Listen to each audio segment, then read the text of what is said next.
जननीं शारदां देवीं रामकृष्णं जगद्गुरुं पादपद्मा प्रणमामि मुहुर्मुहुः। नमः श्रीयतिराजाय विवेकानन्दसूरये सच्चित्सुखस्वरूपाय स्वामिने तापहारिणे। The chairman of today's session, Revered Swami Shashankananda Ji Maharaj, I offer my pranams to him.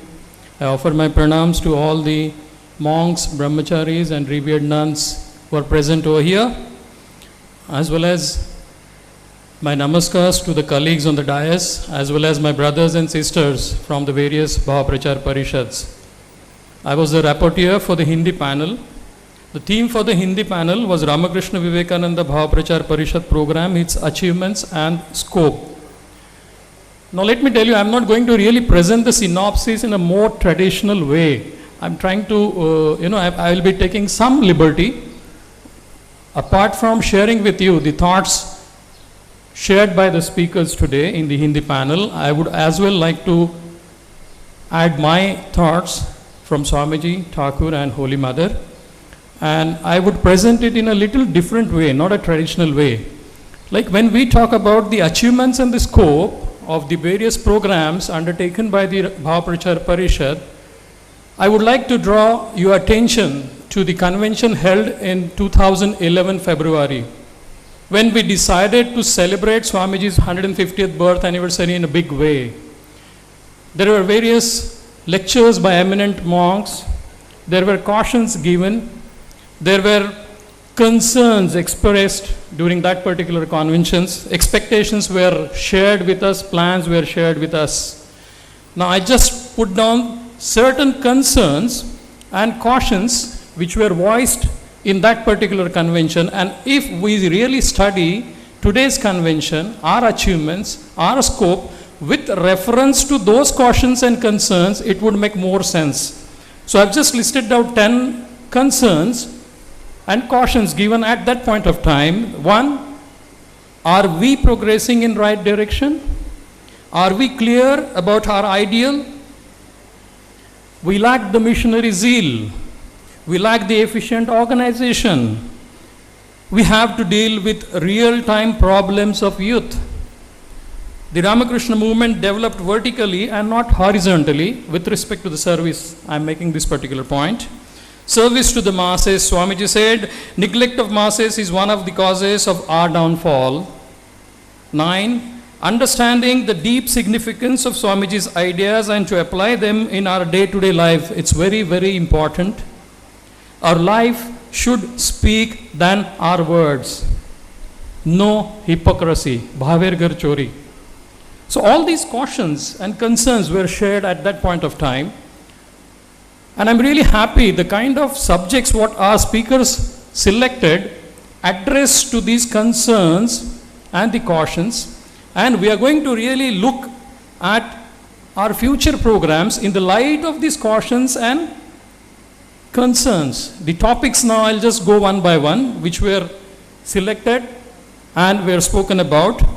I've just made 5 sections of this. The first sections, importance of office bearers of member ashrama to have adequate knowledge of Ramakrishna Vivekananda literature. This was topic 1.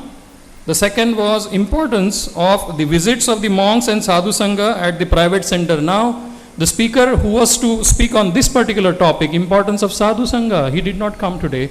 So he couldn't share his thoughts. But nonetheless, I feel, looking at today's Bhava Prachar, this is one of the very, very vital elements of our Bhavadhara, sadhu sangha.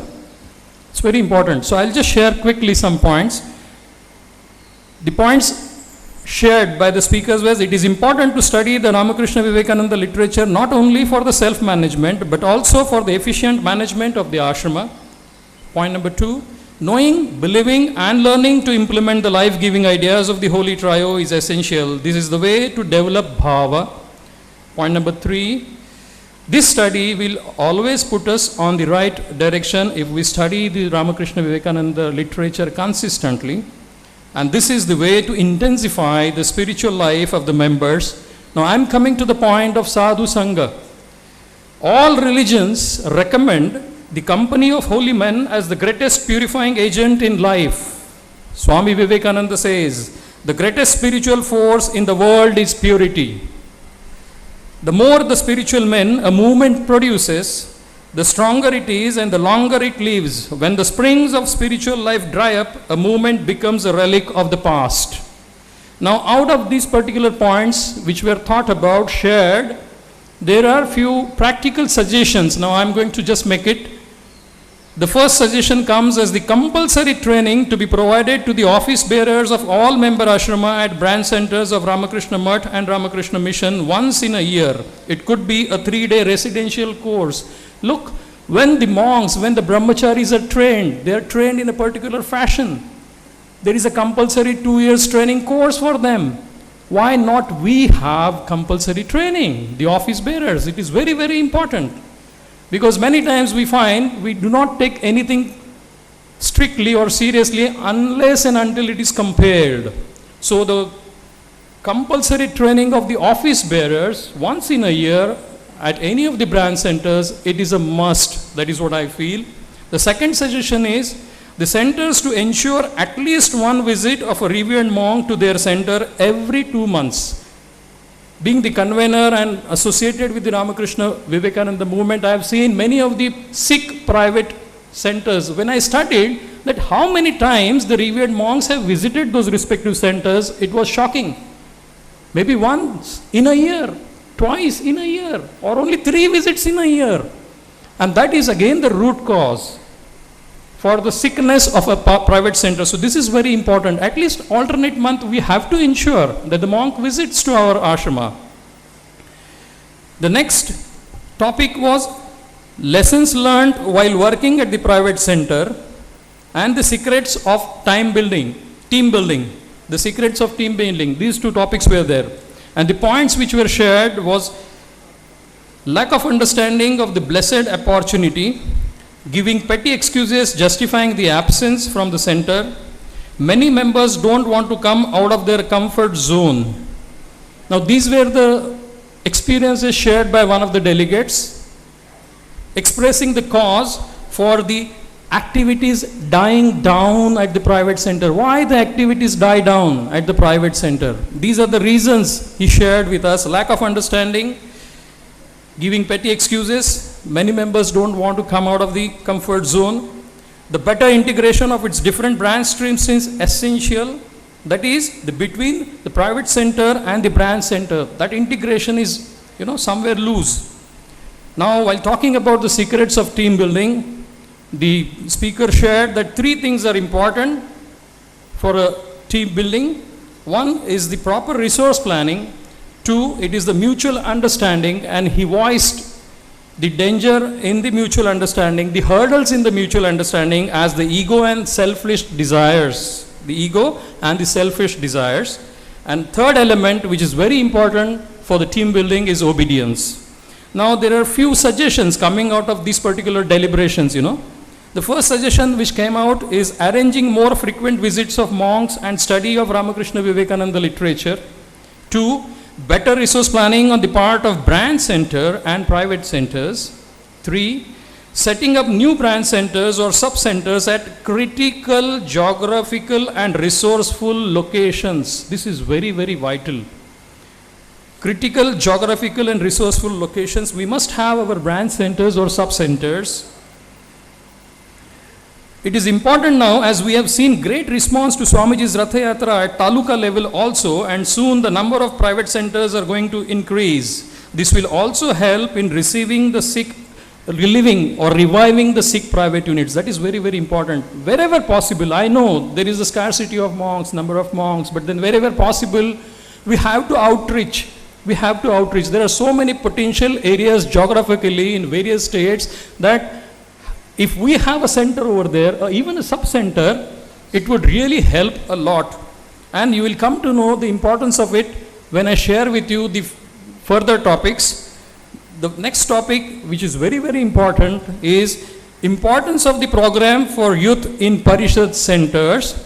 Followed by, there was another topic which is very similar, the problems and solutions while inducting Generation Next in the activities of the ashrama. Now, both these things, topics relate to the youth. And the points which were shared were we have to love our youth and not hate them. Point number 2, youth of India is certainly interested to know more about Swamiji and practical Vedanta. Most of them are aware of the challenges in their life and are seeking the solutions anxiously. Generation next is facing tension and depression due to fierce competition. Our present day education is at the root cause of many of the problems related to youth. We have to dare to involve the youth in our activities. And the most important, I feel, is other than the spiritual prosperity, which we call Nishreyasa, we need to explain to the youths that how material prosperity, that is Abhyudaya, comes while practicing Vedanta. This is a very, very important thing. And we see the results, particularly in Pune. I am associated with the Youth Forum. Every Sunday, more than 200 young boys come there. What they want to understand is the philosophy of the life. They want to enrich their life. And when I was in fact visiting one center, one college, engineering college, that boy, after hearing these thoughts, he came to me, he said that, when did this Ramakrishna mission came into existence? I said 1897. Then the simple question is asking me, why are we hearing these beautiful thoughts now, so late in our life? So this is really, really very introspective, you know. So we have to do something urgently. The suggestions come as devise more youth-oriented programs, organize mini youth conventions. We have been planning, you know, mega youth conventions. I suggest that we should go for mini youth conventions to be planned at taluka level. You know, this will give deep penetration. To the Bhava Prachara. The next is our ashrama premises should be kept neat, clean, and should offer pleasant and serene atmosphere to the youth. The third is residential training camps. This is one of the most important things I'm going to suggest. Residential training camps for youths to be arranged at branch centers on SOS basis. This is very serious. Then the trainers training camps to be arranged. These are the suggestions. Now next, the topics were the real worship, transforming devotion into service, and nation building through renunciation and service. When we try to serve people, many times we face the miseries and we become reluctant to serve next time. We get depressed when we go for service. Somebody talks something, we get upset. We always find tense. So such things are bound to be there. You know what Swamiji says? Swamiji reminds, the nobler your heart, know for certain, the more will be your share of misery. So we all should be ready to take that share of misery, because that is the symptom of your nobility of your heart. That is what Swamiji says. So we should not get upset at all. Further, the chairman address at the last, I am running out of time, so I'll quickly share the chairman's address. He said, revered Swami Brahmasanandaji Maharaj, who chaired the particular session, that Hindi panel session, he said, love is the key to Bhava Prachar. We should not hate each other. Through love, we have to work wholeheartedly. We should have firm understanding about our ideal, and then only the bhava will be cultivated. Through Chitta Shuddhi, one becomes broad-hearted. Now, before I just conclude, I wish to share with you the thought, the statement made by Swami Premananda Maharaj, who is renowned as the mother of Belur Mutt. Since I am here, standing here, I remember him. He said, always remember that the whole world is looking at you. Let your actions speak and not words. It was the injunction, means command of Swamiji, that this mutt should in no way be reduced to a Babaji Khana, which may do good to only few. But the aim of this mutt is the happiness of the entire world. This is not a place to dance and while away one's life. Perfection of character through jnana, bhakti, selfless work, or through yoga is the ideal of this mutt. The universities have produced clerks, but the Belur Mutt will have to produce perfect characters. Unquote. I believe once we put these ideas and suggestions in practice, we will have the much needed momentum on this great journey, the journey of human excellence, the journey towards manliness and saintliness. Thank you very much. Thanks.